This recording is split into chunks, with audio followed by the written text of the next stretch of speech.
사랑하는 성도 여러분, 지난 주일에는 우리는 예수님의 승천에 관한 하나님의 말씀을 들었습니다. 승천의 목적 세 가지를 말씀드렸는데요. 기억나시는지요? 첫 번째는 주님께서는 선물을 주시기 위하여 우리가 구하는 가장 중요한 것, 모든 좋은 것의 근원이신 또 성령님, 그 선물을 주시기 위하여 승천하셨습니다. 그리고 우리의 거처를 예비하기 위하여 승천하셨고요. 마지막으로는 우리의 마음을 하늘에 고정하여서 땅의 것이 아니라 하늘의 것을 추구하며 살라고 그렇게 그 목적을 위해서 예수님께서는 승천하셨습니다. 예수님의 승천에 이어 오늘은 승천하신 예수님이 하나님의 우편에 앉아 계신다라는 그 고백에 대하여 말씀을 전하고자 합니다. 여러분, 우리는 예배 때마다 사도신경을 고백합니다. 우리의 믿음의 내용이고 우리가 무엇을 믿는지 고백하는 것이 사도신경입니다. 사도신경은 또한 세례신경이라고도 불리었는데요. 비신자가 이제 신자가 될 때, 세례를 받을 때에 반드시 고백하고 동의해야 되는, 단순한 동의가 아니라 그 믿고 그 진리에 헌신해야 될 내용이 사도신경입니다. 그래서 세례 때 고백했다 해서 세례신경이라고도 불리는데요. 그 세례신경의 사도신경에서 우리는 예수님이 승천하셔서 하나님의 보좌에 앉아 계신다라는 고백을 하는 것이죠. 여러분, 우리가 이것을 너무나 익숙하게 대충 고백할 때가 참 많습니다. 전능하신 하나님, 천지의 창조주 예수 그리스도께서 사람이 되셨다라는 거, 십자가에서 죽으셨다라는 거, 정말 중요한 진리인 것 같습니다. 근데 우리가 예수님의 승천에 대해서도 간과하기 쉬울 뿐만 아니라 우리가 매주 고백하고 있는 하나님의 우편에 앉아 계신다라는 이 고백을 대충 생각할 때가 참 많습니다. 하지만 분명하게 사도신경에 들어갈 만큼 우리가 예수님이 승천하셨고 죄인을 심판하러 오십니다 라고 이렇게 건너뛰지 아니하고 하늘에 오르사 전능하신 하나님 우편에 앉아 계신다라는 고백을 반드시 하는 이유가 있다라는 것이죠. 우리가 무시했지만 이것은 너무나도 중요한 진리입니다.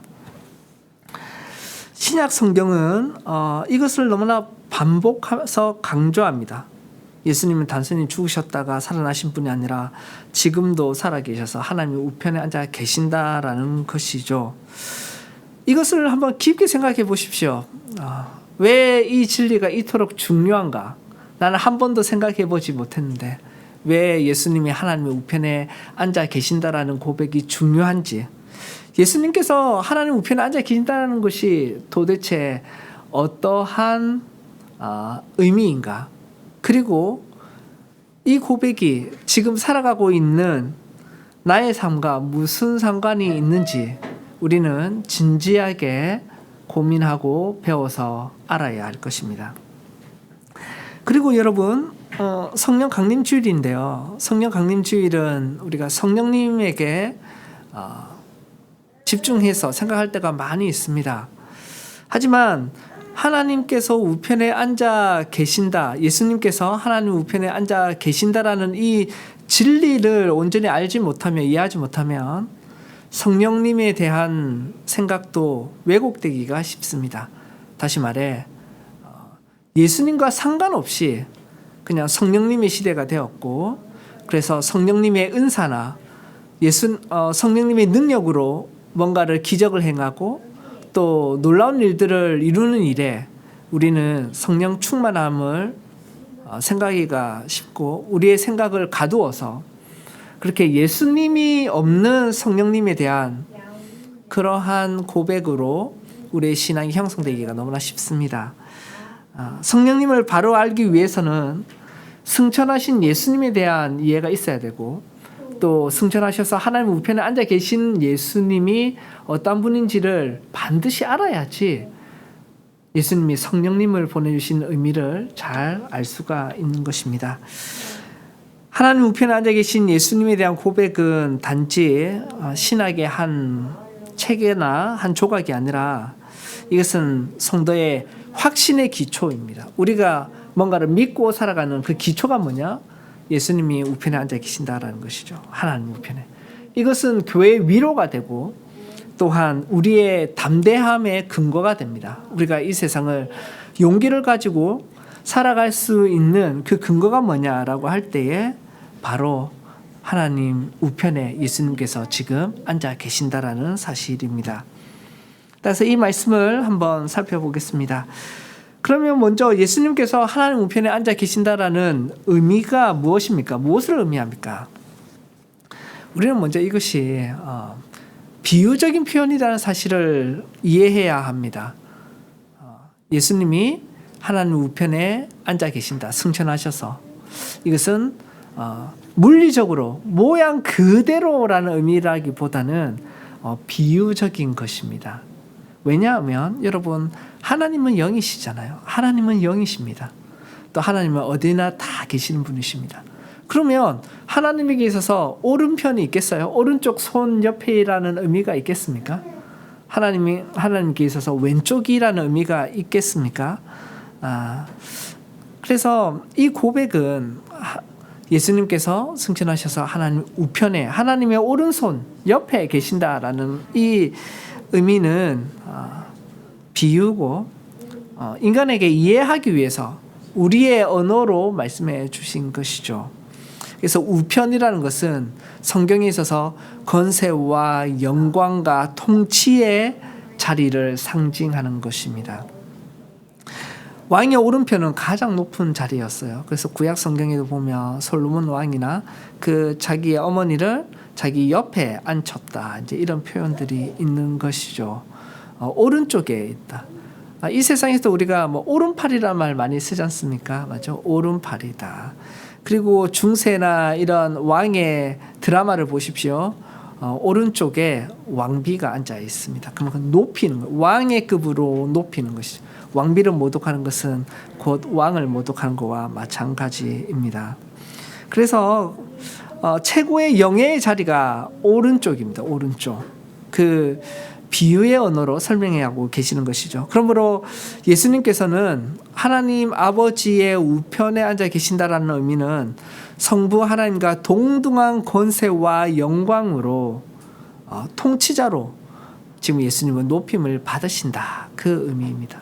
성부 하나님께서 낮아지셨던 예수님, 우리를 구원하기 위하여 낮아지셨던 그 예수님을 높이 들어 올리셔서 하나님의 영광의 자리에 두시고 높임 받으시도록 했다라는 것입니다.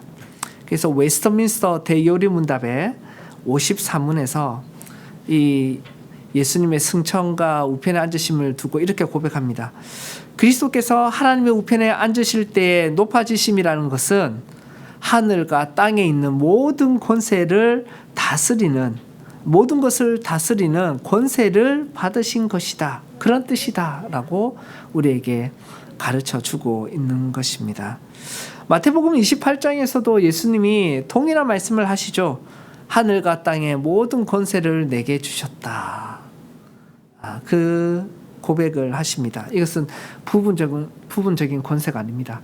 교회만 다스리는 권세거나 신자만 다스리는 권세가 아니라 모든 하늘과 땅의 모든 권세, 우주 끝까지 이 물리적인 세상의 모든 권세가 바로 예수님의 권세고, 뿐만 아니라 천상의 권세, 이 우주를 넘어서서 하나님의 천상의 권세마저도 예수님에게 주셨다라는 것입니다. 에베소서 1장에 이렇게 말합니다. 모든 통치와 권세와 능력과 주권 위에 예수님을 뛰어나게 하시고 또 만물을 그의 발 아래에 복종하게 하셨다. 그래서 사탄이든 그리고 천사든 그 어떠한 모든 존재는 바로 예수님의 발 아래에 복종하게 하셨습니다. 불순종이 있을 뿐이죠. 지금은 아직까지는 하나님이 예수님께서 다시 오셔서 성가 안에 모든 것을 심판하시기 전까지는 불순종이 있을 뿐이지 모든 것을 다스리는 권세는 예수님께 있다라고 말씀하고 있습니다. 그래서 세상의 왕들 위에도 계시고요, 국가 위에도 예수님이 계십니다. 역사 위에 계시고 모든 이의 죽음 위에 예수님의 권세가 있습니다. 지금 이 세상은 혼란스러워 보입니다. 악이 승리하는 것처럼 보일 때가 참으로 많습니다. 그러나 성경은 우리에게 말합니다. 왕좌는 비어있지 않다라는 겁니다. 그리스도께서 지금 하늘과 땅의 모든 권세를 가지고 다스리고 계신다라고 선포합니다. 그러면 앉아 계심의 의미가 뭔가라고 할 때 우편에 앉아 계신다라는 것은 우편과 연결해서 생각하면 바로 왕위에 계신다라는 것이죠. 히브리서 1장 3절에 보면 이렇게 말씀합니다. 그의 능력의 말씀으로 만물을 붙드시며 죄를 정결하게 하는 일을 하시고 높은 곳에 계신 지극히 크신 이의 우편에 앉으셨다라고 말합니다. 그래서 이 구절에서 예수님에 대해 이렇게 말합니다. 예수님은 죄를 정결하게 하셨고 그 후에 하나님의 우편에 앉으셨다라는 것입니다. 인간의 모든 죄들을 하나님의 백성들의 죄를 정결하게 하신 뒤에 승천하셔서 하늘의 우편에 앉으셨습니다. 그 말은 뭐냐면 구속의 사역을 완성하신 대제사장이 영광의 보좌에 오르신 사건이 바로 승천이요 하나님 우편에 앉았다라는 고백이라는 것이죠. 생각해 보세요. 구약의 제사장은 성소에 들어가서 앉아 있을 일이 있습니까? 바쁩니다. 일을 해야 하기 때문에 그렇습니다. 구속의 일을 해야 합니다. 근데 제사가 끝나지 않았기 때문에 그 대제사장은 앉아 있을 수가 없어요. 근데 예수님께서 하나님 우편에 앉으셨다라는 것은 단 한 번의 영원한 제사를 우리를 위한 단 한 번의 영원한 제사를 마치셨다. 그 구원을 완성하셨습니다. 더 이상 우리의 구원을 위하여 하실 일이 없는 것이죠. 그 대제사장이 하나님의 왕위에 오르셔서 앉으심으로 이제는 완성하셨다라는 선포입니다. 그 사역을 포기하셨다는 말이 아니라 완성하셨다. 그것이 앉으셨다라는 그 의미에 포함되어 있습니다.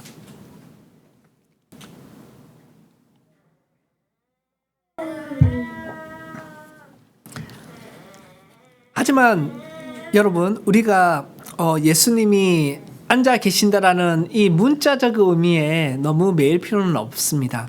비유적인 거라고 제가 말씀드렸죠.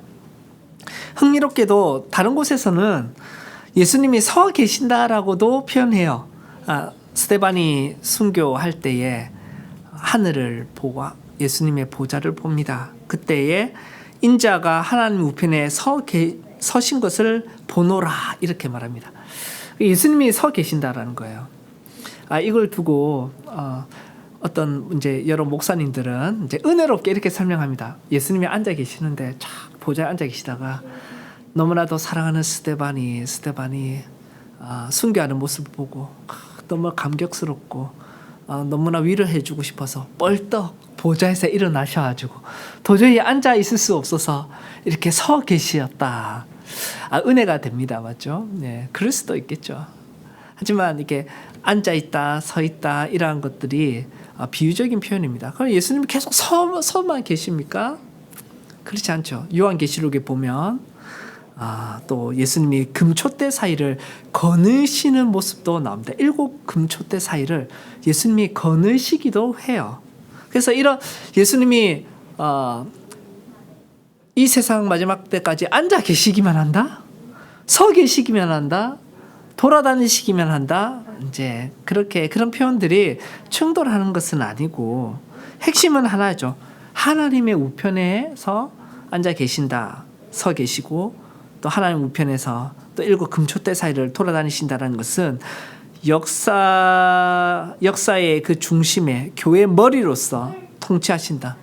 온 세상을 통치하시는 왕적인 통치의 모습을 보여주는 것이 바로 앉아 계신다라는 것입니다. 그래서 하나님의 통치를 말하는 것입니다. 그러면 여러분, 우리가 두 번째로 생각할 것이 예수님은 언제까지 하나님 우편에 앉아 계시는가라고 할 때에 시편 110편이 이렇게 설명합니다. 여호와께서 내 주에게 말씀하시기를 내가 너의 원수들로 너의 발판이 되게 하기까지 너는 내 오른쪽에 앉아 있으라 하셨도다. 시편 110편이 메시아에 대한 시편인데 주님께서 왕에게 뭐라고 합니까? 너의 원수들을 너의 발판이 되게 하기까지, 너가 원수들을 발로 밟고 앉아 있을 만큼 그때까지 너는 나의 우편에 앉아 있어라. 이렇게 하나님이 왕에게 말하는 것이죠. 이게 메시아 시편인데요. 너무나도 시편에 가장 많이 인용되는 구절 가운데 한 구절이 바로 이 구절입니다. 예수님 자신도 자신이 메시아이심을 드러내시면서 이 말씀과 연결하여 선포하셨습니다. 마태복음 26장 6절에 예수님이 대제사장 앞에서 이렇게 말씀하시는 거죠. 이후에 너희가 인자가 권능의 우편에 앉아 있는 것과 하늘 구름을 타고 오는 것을 너희가 보리라. 이렇게. 그래서 마지막 심판의 날까지 예수님께서는 하나님의 우편에 앉아 계시는 것이죠. 우리가 사도신경에도 하늘에 오르사 전능하신 하나님 우편에 앉아 계시다가 거기로부터 산자와 죽은 자를 심판하러 오신다. 그래서 산자와 죽은 자를 심판하러 오시는 그때까지 예수님은 하나님의 우편에 앉아 계신다는 것이고, 이것은 예수님의 통치를 나타냅니다. 예수님의 통치가 너무나도 중요한 것이죠. 그래서 세 번째로 하나님 우편에 계신 예수님은 지금 무엇을 하고 계시는가? 이 질문에 대한 답은 우리가 쭉 지금까지 살펴본 것처럼 왕으로서 만물을 다스리고 계신다라는 것입니다. 왕으로서 만물을 다스리고 계신다. 예수님은 교회의 머리시고, 교회는 세상의 눈에 약해 보이지만 하나님의 백성들은 세상의 눈에 볼 때에 아무것도 없어 보이지만 교회의 머리이신 예수님이 온 우주의 왕이시기 때문에 국가도 역사도 우리 하나님의 백성들의 미래도 다 그분의 손안에 있는 것입니다. 이 사실이 중요합니다. 여러분, 그래서 우리가 죽는 날까지 그리고 이 세상의 마지막 날이 임할 때까지 우리가 예수님을 생각할 때 어떤 모습을 생각해야 합니까? 우리는 너무나 자주 십자가에 달리신 예수님을 생각 많이 합니다. 성탄절에는 아기로 오신 예수님을 생각을 많이 합니다. 그래서 여러분에게 있어서 예수님의 이미지가 무엇입니까? 라고 하면 아기로 오신 예수님, 세상의 평화를 위하여, 또는 고난 당하시는 예수님, 생각하기가 참 쉬운데 사실 우리가 예수님을 믿고 죽는 날까지 실제로 지금 예수님의 모습은 하나님의 우편에 앉아 계셔서 만물을 통치하시는 그 왕이신 예수님의 모습입니다. 이 이미지를 여러분의 마음에 새기고 자주 새기고 살아야 합니다. 예수님을 눈을 감고 예수님 생각할 때에 십자가에 달리신 예수님이 아니라, 우리 십자가에는 예수님이 안 달려 계시잖아요. 부활하시고 승천하셔서 만물을 다스리는 하나님 우편에 앉아 계신 예수님이 우리가 가장 친근하게 생각하고 가장 익숙한 그 예수님의 모습이 되어야 할 것입니다. 그래서 그리스도께서 왕자에 계시는 한 교회는 절대 망하지 않고 하나님의 백성은 절대 무너지지 않고 여러분의 삶은 절대 실패하지 않습니다. 왜냐하면 여러분의 왕이신 예수님이 왕자에 계시기 때문에 그렇습니다. 우리는 이 시대를 두려워하지 맙시다. 그럴 필요가 없습니다. 우리의 왕이 살아계시기 때문에 그렇습니다. 이 진리를 묵상하는 게 얼마나 영광스럽습니까? 그리스도께서 보좌에 앉아 계십니다. 이것을 기억할 때 우리를 낙심케 하는 세상 일 가운데서도 힘을 얻을 수 있고 용기를 얻을 수가 있습니다. 교회는 무너지지 않습니다. 하나님의 백성은 무너지지 않습니다. 그래서 우리는 자주 구원의 노래를 부르는 것이죠. 구원하심이 보좌에 앉으신 우리 하나님과 어린 양께 있도다. 우리의 가장 자주 부르는 찬송은 구원하심이 보좌에 앉으신 우리 하나님과 어린 양에 있다라는 것입니다. 우리의 삶 가운데 어려움이 있습니다. 마치 구덩이에 빠져 있는 것 같습니다. 내가 이 문제를 어떻게 해결해야 될지 알지 못합니다. 하지만 우리의 구원은, 우리를 건져내시는 그 구원은 구원하심이 보좌에 앉으신 우리 하나님과 어린 양께, 예수 그리스도께 있다라는 것입니다. 그 예수님이 성령을 통해서 우리를 다스리고 계심을 믿으십시오. 하나님 우편에 앉으신 예수님 하시는 일 두 번째가 뭐냐? 첫 번째는 왕으로서 다스리시고 두 번째로는 정말 자비로운 대제사장으로 우리를 위하여 기도하신다라는 것입니다. 오늘 본문 로마서 8장 34절을 우리 함께 한번 한 목소리로 읽어봅시다. 시작. 정죄하리요 죽으실 뿐 아니라 다시 살아나신 이는 그리스도 예수시니 그는 하나님 우편에 계신 자요 우리를 위하여 간구하시는 자시니라. 예, 오늘 본문이 이 예수님의 모습을 잘 드러내고 있습니다. 예수님께서 하나님 우편에 앉아 계셔서 하시는 일들을 여러 가지로 말할 수 있는데 오늘 특별히 강조하고 싶은 것은 바로 우리를 위하여 간구하시는 분이다라는 것입니다. 사실 제목도 하나님 우편에 앉아 계신 예수님, 우리를 위하여 간구하시는 분이라고 그렇게 적고 싶었지만 너무 길어서 짧게 했습니다. 우리를 위하여 간구하시는 분입니다. 예수님은 지금도 우리를 위하여 성부 하나님께 기도하고 계세요. 성부 하나님께 끊임없이 말씀하고 계세요. 중보하고 계십니다. 먼저는 우리의 죄를 위하여, 우리 죄를 위하여 예수님은 끊임없이 성부 하나님 우편에서 말씀하고 계시는 것입니다. 이것은 놀라운 복음이고요. 정말 우리가 감격스러워하고 감사해야 될 모습입니다. 여러분, 우리는 자주 실패합니다. 이번 한 주간 여러분은 무슨 일에 실패하셨습니까? 생각으로 죄를 짓고, 말로 죄를 짓고, 행동으로 죄를 짓고, 그래서 우리의 양심은 흔들립니다. 신자답게 살지 못했습니다. 우리는 이름만 그리스도인인 것처럼 살아왔습니다. 그래서 우리의 양심이 흔들리는 거죠. 내가 정말 신자가 맞나? 내가 믿긴 믿고 있는 건가? 구원받지 못한 신자들이 교인들이 많다고 하는데 내가 바로 그러한 사람이구나. 이러한 양심의 가책들이 있습니다. 하나님께서는 여전히 나를 사랑하고 계시는가? 그럼에도 나를 정말 나의 기도를 들어주실까? 내 양심이 흔들릴 때요, 여러분. 이 틈을 절대 놓치지 않는 사람인데, 존재가 있는데 사탄도 고소합니다. 사탄이라는 말 자체가 고소자입니다.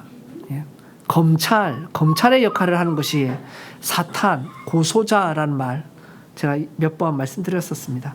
그래서 사탄이 고소하는 거죠. 하나님의 법정 앞에서 저 사람은 죄인입니다. 한 주의 삶을 보십시오. 절대 하나님의 백성다운 삶이 아닙니다. 저 사람은 천국에 들어갈 자격이 없습니다. 하나님의 사랑을 받을 만한 자격이 없습니다. 그러나 그때에 여러분, 하나님 우편에서 그리스도께서 그 사탄의 검찰, 사탄의 고소를 어떻게 해요? 막고 계시는 분이 있는데 우리를 변호해 주시는 분이 예수님입니다. 예수님이 하나님 아버지께 내가 그들의 죄를 위하여 피를 흘렸습니다. 그의 죄값은 이미 지불되었다라고 끊임없이 말씀하고 있습니다. 그래서 웨스트민스터 대요리문답 55문에서 이렇게 말합니다. 그리스도께서는 그들에게 대한, 우리에 대한 모든 고소를 변호하시며 그들이 날마다 실패할지라도, 우리가 날마다 실패할지라도 양심의 평온함을 누리도록 하신다라는 겁니다. 하나님 우편에서 예수님이 우리가 날마다 실패할지라도 우리에게 복음으로 우리의 양심의 평온을 주십니다. 그래서 히브리서 7장 25절에 선언하는 거죠. 그러므로 자기를 힘입어 하나님께 나아가는 자들을 온전히 구원하실 수 있으니 이는 그가 항상 살아계셔서 그들을 위하여 간구하심이라. 여러분, 예수 그리스도를 의지하여서 하나님께 나아가는 자를 예수님은 능히 구원하십니다. 왜냐하면 지금도 살아계셔서, 항상 살아계셔서 하나님 우편에서 우리를 위하여 기도하시기 때문에 그렇습니다. 예수님의 중보 사건은 과거의 사건만이 아닙니다. 지금 현재 진행형이고 세상 끝날까지 함께 하십니다. 여러분, 놀라운 사실을 하나 생각해 보십시오. 비유라고 했잖아요. 예수님이 우리가 죄를 어길 때마다 계속해서 제잘 말씀하고 계신다라는 의미는 아니겠죠.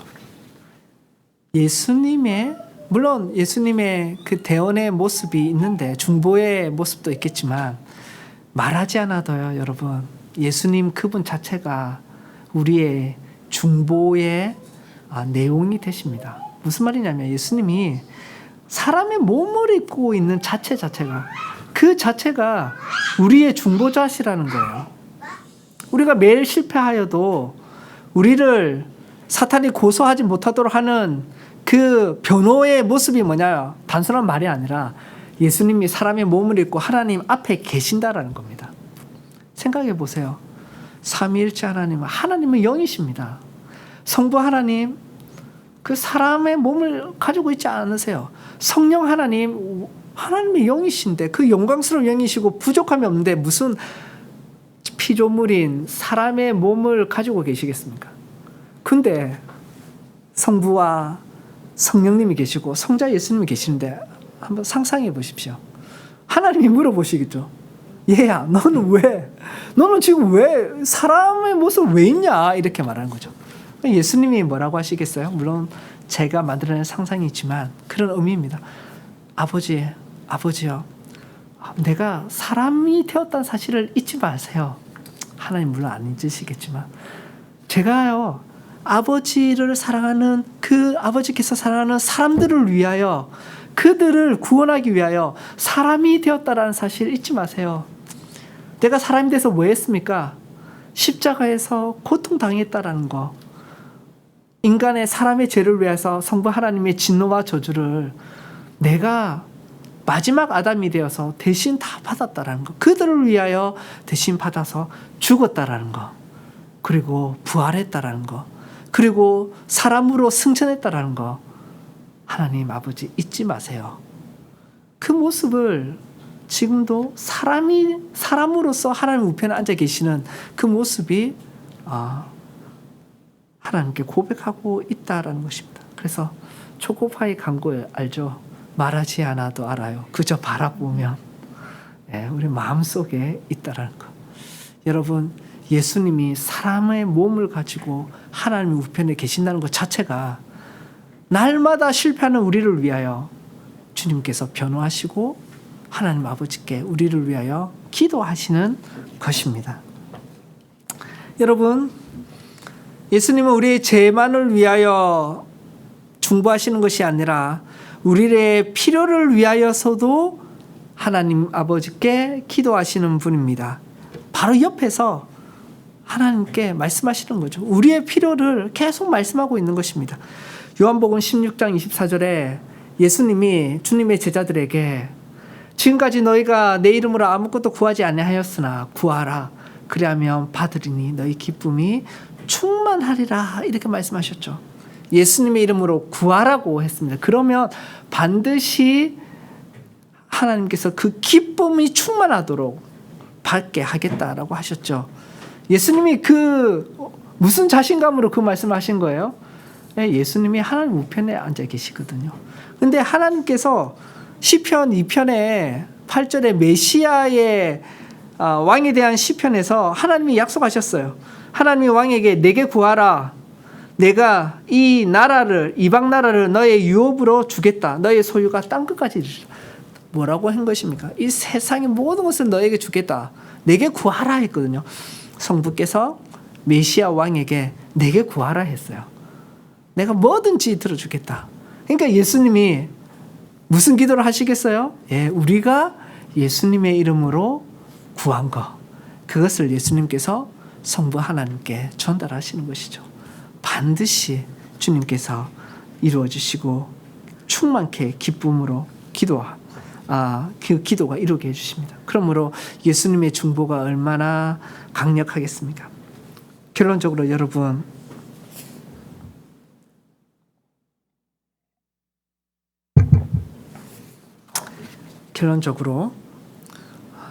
하나님의 우편에 앉아 계신 예수 그리스도가 오늘 우리에게 주는 위로가 무엇입니까? 예수님이 하나님의 우편에서 왕으로 다스리고 계신다는 사실 꼭 기억합시다. 이것이 얼마나 큰 위로가 되는지 모릅니다. 성부 하나님 옆에 꼭 붙어 계시니 항상 우리의 필요를 위하여 기도하신다라는 사실, 성부 하나님께 아뢰어 주신다는 사실, 이 위로를 여러분 우리가 풍성하게 누리기를 원합니다. 우리는 정죄함에서 자유를 얻습니다. 예, 적용합시다. 여러분 이 교리가, 이 진리는 이걸 말미암아 우리가 어떤 위로를 받느냐. 첫 번째, 우리는 정죄함에서 자유를 얻는다. 우리는 날마다 시간마다 공격당합니다. 무슨 공격입니까? 강력하게 솟구치는 죄의 욕망의 공격을 당합니다. 그리고 우리를 둘러싼 사악한 악이 우리를 강렬하게 유혹하는데 그 공격을 당하는 거죠. 마치 여러분 사자가 사슴의 무리를 덮쳐서 잡아먹으려고 할 때 가장 그 무리에서 연약한 갓 태어난 새끼를 노리듯이, 여러분 사탄은 우리를 공격할 때 우리가 잘할 수 있는 부분이 아니라 우리가 아무런 힘도 없고 가장 작고 연약한 부분, 우리 가운데서 그 약점을 항상 물고 넘어 늘어뜨려집니다. 그 공격이 있다라는 것이죠. 그래서 우리는 실패합니다. 사자가 무는데 그 어린 새끼가 무슨 힘이 있어가지고 도망을 가거나 하겠습니까? 항상 그 무리에서 사자는 가장 연약한 것을 자기 먹이로 삼죠. 여러분 우리의 삶도 마찬가지입니다. 우리의 삶 가운데 사탄이 항상 연약한 것을 물고 늘어뜨려집니다. 하지만 여러분 우리는 실패하지만 우리의 실패보다 그리스도의 성취가 우리를 위하여 이루신 일이 더 큼을 기억합시다. 우리의 죄보다 예수 그리스도의 십자가에서 흘린 피가 더 강하고요. 우리의 구원의 확신은 우리의 행위에 있지 않습니다. 우리의 기분에 달려있지도 않습니다. 여러분 눈을 들어 하늘을 보십시오. 하나님의 보좌 앞에 예수님께서 사람의 몸을 가지고 앉아 계신다는 것. 그것이 바로 우리의 양심의 정죄함과 고통 가운데서 자유케 하는, 사탄의 고소로부터 자유케 하는 복음의 능력입니다. 둘째로 여러분 우리는 담대히 하나님께 나아갈 수 있습니다. 히브리서 4장의 말씀처럼 우리에게 큰 대제사장이 계시고요. 그분은 지금 하나님 우편에 계십니다. 우리가 그 예수님은 우리의 연약함을 통정하시지 못하는 분이 아닙니다. 우리의 연약함을 다 알고 계십니다. 그래서 해야 될 일이 뭡니까? 긍휼하심을 받고 때를 따라 돕는 은혜를 얻기 위하여 은혜의 보좌 앞에 담대히 나아가는 것이죠. 하나님의 보좌는 진노의 보좌가 아닙니다. 은혜의 보좌입니다. 여러분 지금 내가 죄를 짓고 있더라도 하나님 앞에 나아가서 하나님께 기도할 수 있습니다. 하나님 이 죄로부터 나를 구원해 주십시오. 뿐만 아니라 내가 필요한 것들 하나님께 구할 수 있습니다. 어떤 이는 내가 하나님 뜻대로 살지도 못하는데 어떻게 하나님께 내 소원을 구할 수 있겠느냐. 아닙니다. 여러분 하나님의 보좌는 진노의 보좌가 아니라 은혜의 보좌입니다. 그 보좌에 나를 위하여 죽으신 예수 그리스도, 부활하신 예수 그리스도가 앉아 계십니다. 그래서 긍휼하심을 받고 때를 따라 지금 매 순간마다 돕는 은혜를 얻기 위하여 은혜 보좌 앞에 담대히 나아가는 것이 성도의 모습입니다. 여러분 죄와 싸우는 날에도 하나님께 나아가십시오. 나의 습관적인 죄, 지금 내가 끊지 못한 거, 주님께서 분명히 끊게 해주실 것이고 우리는 몸부림쳐야 됩니다. 하지만 그러한 나날 가운데서도 은혜의 보좌 앞에 담대히 나가서 하나님의 자녀됨으로 우리는 간절히 주의 선물을 구할 수가 있습니다. 셋째로 여러분 우리는 그러므로 어떤 상황 속에서도 소망을 가질 수 있습니다. 우리가 결론과 적용 세 번째죠. 우리는 어떤 상황 속에서도 소망을 가질 수 있습니다. 왜요? 예수님이 하나님 우편에 앉아 계시기 때문에. 우리의 상황은 편탄치 않습니다. 하나님의 섭리 가운데, 하나님의 인도하신 가운데 시련 속에 우리를 그냥 던져 놓으실 때가 있습니다. 그리고 가정에 고통이 있을 수 있고 우리의 육신에 아픔과 연약함이 있고 세상의 반대와 핍박함 가운데 고통당할 수가 있습니다. 걸어갈수록 살아갈수록 우리의 인생길은 더욱 평탄한 길보다는 울퉁불퉁한 그런 너무나도 힘든 길임을 잘 압니다. 하지만 우리는 어떤 상황 속에서도 소망을 가질 수 있는데 지금 하나님께서, 예수님께서 우리를 다스려주고 계시기 때문에 그렇습니다. 우리의 믿음 길에서도 우리가 참 비틀거리고 뒷걸음칠 때가 많이 있습니다. 외적인 요인도 있겠죠. 때로는 교회 사람들에게 실망할 수도 있고, 교회의 부정직함과 예수 믿는 자들의 모습을 통해서 너무 실망이 되어서 믿음이 흔들릴 때도 있고, 우리 안에 그냥 믿고 싶지 않은, 하나님을 거부하고 싶은, 내 마음대로 살고 싶은 추악한 마음도 있기 때문에 그런 것입니다. 또 우리 마음속에 공포와 의심과 불안이 있어서 우리는 신앙으로부터 미끄러지죠. 백슬라이딩 한다. 영적인 침체를 말하기도 합니다. 헤매고 비틀거립니다. 백슬라이딩 합니다. 영적 침체에 빠질 때도 있습니다. 세상도 흔들리고 내 인생도 흔들리고 내 신앙도 다 흔들립니다. 교회도 흔들릴 때가 있습니다. 그러나 여러분, 예수님의 왕자는 절대 흔들리지 않습니다. 예수님 분명 흔들릴 자에 앉아 계시지도 않을 거예요. 흔들리지 않습니다. 내 삶이 흔들린다고 해서, 내 믿음이 흔들린다고 해서 나를 향한 하나님의 사랑, 예수님의 다스림과 사랑이 흔들리지 않습니다. 여러분, 그러므로 우리는 담대합시다. 버려진 백성이 아닙니다. 왕자에는 우리의 왕이신 중보자가 계십니다. 낙심하지 마십시오. 죄 때문에 절망하지 마십시다. 두려움 속에 머물지도 마십시오. 하나님 우편에 앉아 계신 예수님을 바라봅시다. 지금도 다스리십니다. 지금도 우리를 위하여 간구하십니다. 그리고 지금도 교회를, 하나님의 백성들을 굳게 붙들고 계십니다. 그리고 마침내 다시 오실 것입니다. 그 예수님을 바라보시는 은평시민교회 모든 성도님들 되시길 간절히 바랍니다. 아멘.